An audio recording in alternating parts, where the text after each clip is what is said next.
Camilo, tudo bem com você? Como você tá?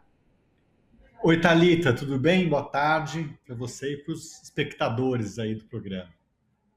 Sempre muito bom te receber, Camilo. E o Camilo vem falar sobre o novo livro que ele está lançando, que é Eu Só Disse Meu Nome, que traz a história do estudante de geologia da USP, Alexandre Vanucci, que morreu aos 22 anos torturado pela ditadura militar.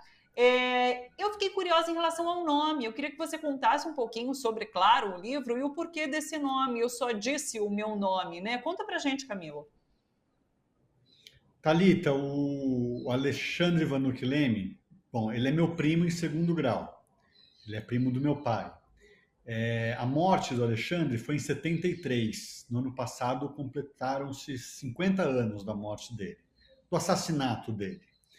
Né? Ele tinha 22 anos, ele era estudante de geologia na USP. Ele apoiava a ALN, fazia uma oposição à ditadura militar, mas pelo movimento estudantil. E ele foi preso em 15 de março e no dia 17 de março ele estava morto. Quando ele passou dois dias, né, 2 noites com sessões de tortura, e na última vez que ele volta para a cela, ele ficou na cela forte, na solitária, chamada de X0 também, no DOI-CODE de São Paulo, na Rotutóia.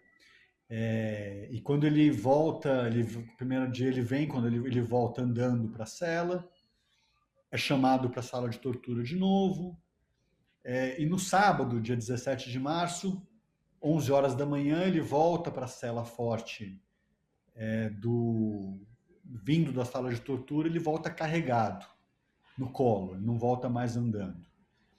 Mas ele consegue falar em voz alta: meu nome é Alexandre Vanucchi Leme, sou estudante de geologia, me acusam de ser da ALN, eu só disse meu nome. Essas são as últimas frases dele, né? Os presos que estavam nas outras celas, tem 6 outras celas, havia 6 outras celas no DOI-CODE de São Paulo, onde os outros presos políticos ficavam, e eles relatam essa história, relataram na época. Claro, ele fala, eu só disse meu nome, dizendo que ele não delatou ninguém, que ele resistiu à tortura, né, aos maus tratos. E quando depois, 4 horas da tarde, entram de novo, os carcereiros vão entrar na sala forte para levá-lo para mais uma sessão de tortura, ele já não estava vivo. Daí até fazem um teatrinho ali para dizer que ele tinha se cortado, que ele tinha se matado, mas ele morreu por conta da tortura. Então esse é o título, né? Eu só disse meu nome, é a última frase do Alexandre.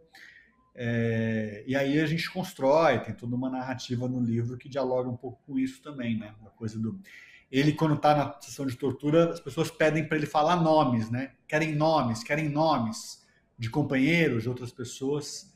E ele respondia com uma provocação, ele falava: "Ah, vocês querem nome? O meu nome é Alexandre". Ele respondia o nome dele o tempo todo. Então essa que foi a história do título.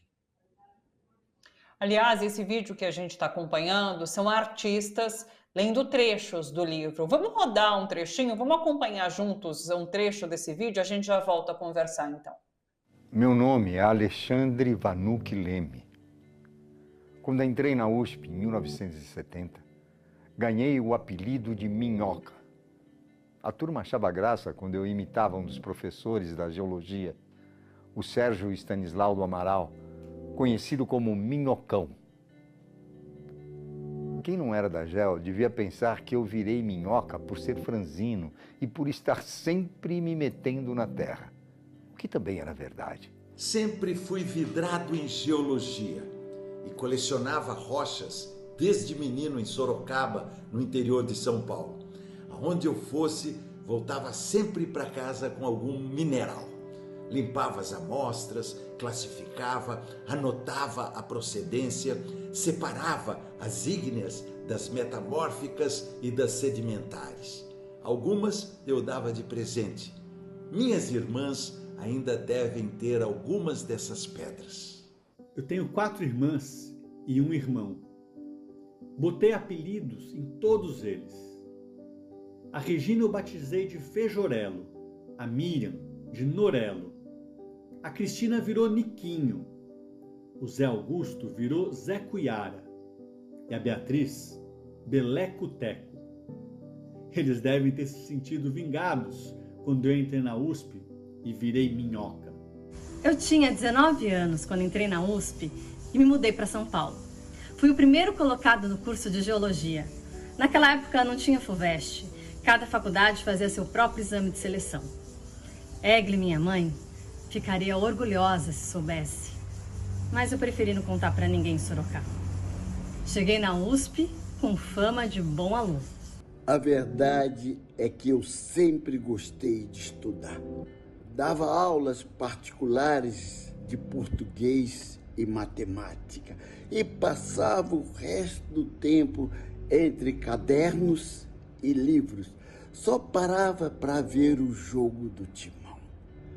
À noite, fechava a porta do quarto e ficava lendo até tarde, a única luz acesa da casa.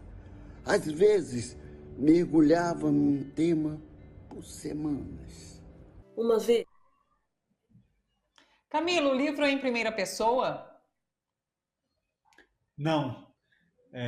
Esse é um capítulo do livro, mas esse é um texto que eu fiz 1 ano atrás, quando foram os 50 anos da morte do Alexandre. Legal. Eu publiquei 1 ano atrás, quando eu estava começando a fazer o livro. E um ano atrás teve um ato em homenagem aos 50 anos em memória do Alexandre, e o Celso Frateschi leu ao vivo, ele foi no evento e ele leu inteiro. Daí a gente começou a fazer essa coisa de pedir para outros artistas, autores. Aí você mostrou um trechinho, tem mais de 13 minutos, uma coisa assim, mas tem Daniela Mercury, Gira Paz, Juca Kfouri, e vai contando a prisão dele, né? Wagner Moura, Petra Costa, ficou um texto e vai até a morte dele, né? O que veio depois.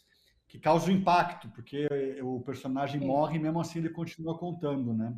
Eu morri, fui enterrado, mas é uma peça... E este texto está reproduzido no livro também. O livro não é em primeira pessoa, ele tem coisas em primeira pessoa, mas no caso sendo eu a primeira pessoa, não a primeira pessoa o Alexandre.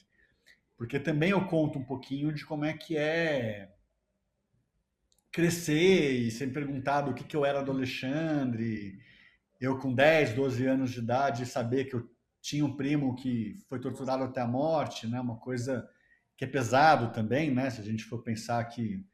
E essa coisa da memória, da verdade, da justiça como um pilar também da minha atividade, né? De tentar contar para que não mais aconteça. Aliás, a morte do Alexandre foi um marco muito importante, né? Para que a ditadura começasse, inclusive, a ser bastante criticada, e foi o começo aí do fim. Não, então marca também esse ponto importante. É bom que as pessoas saibam. Você chega a relatar isso, esse pós-assassinato do Alexandre? Sim, muita coisa no livro é pós-assassinato, né? Tem toda a construção depois justamente da luta por memória, verdade e justiça.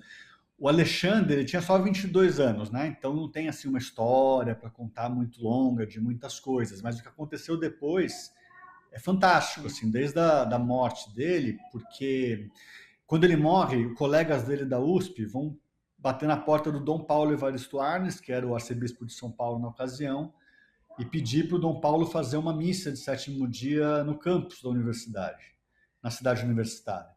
O Dom Paulo recebe o grupo de estudantes e fala, não, mas eu ir fazer uma missa na USP seria uma provocação.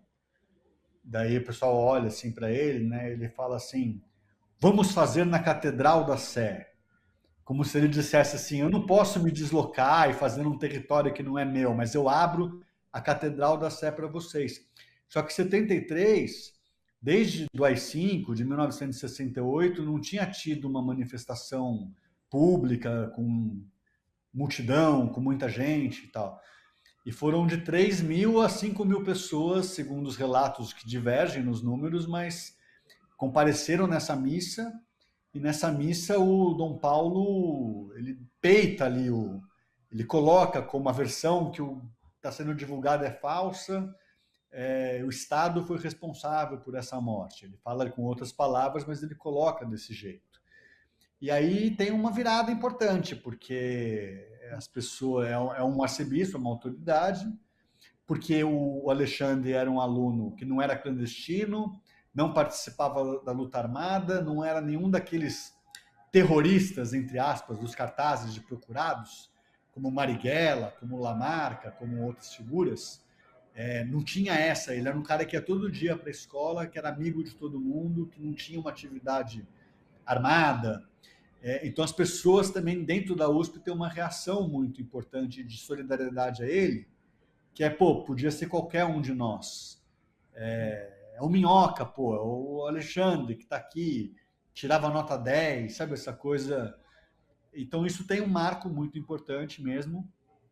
E ele acaba antecipando, né, essa missa do Dom Paulo acaba antecipando em 2 anos e meio o culto ecumênico do Herzog, né, que a gente lembra com muito mais frequência, que foi em 75, que de novo na Catedral da Sé teve de 5 a 8 mil pessoas no Herzog, maior, e que era essa coisa de você ter um evento público que naquele momento, o governo Médici, ainda em 73, estava totalmente preservado, atado, com de portas fechadas e tal. Então foi um começo, digamos, de uma retomada, de ter uma ação pública, de a versão falsa ser contestada. Isso que foi uma coisa importante. Camilo, queria continuar aqui batendo papo, tá muito bom, mas preciso encerrar, são 4 horas agora. Quero convidar todo mundo que quiser o livro entrar no discursodireto.com.br, a editora tá aqui. E hoje, né, quinta-feira, às 7 horas da noite, tem então um lançamento. Eu queria que você convidasse as pessoas, inclusive, para acompanharem. É isso, a gente vai estar a partir das 7 horas da noite, hoje, na Livraria da Travessa, a unidade é de Pinheiros, que fica na Rua dos Pinheiros, 513. Então vai lá, vão ter um pequeno bate-papo comigo, e noite de autógrafos, um vinhozinho, aquela coisa toda. Convido quem puder, vai ser muito bom recebê-los. E lembrar, nesse ano que a gente descomemora os 60 anos do golpe militar de 64, é bom a gente possa se reunir para lembrar essa história que não pode ser esquecida.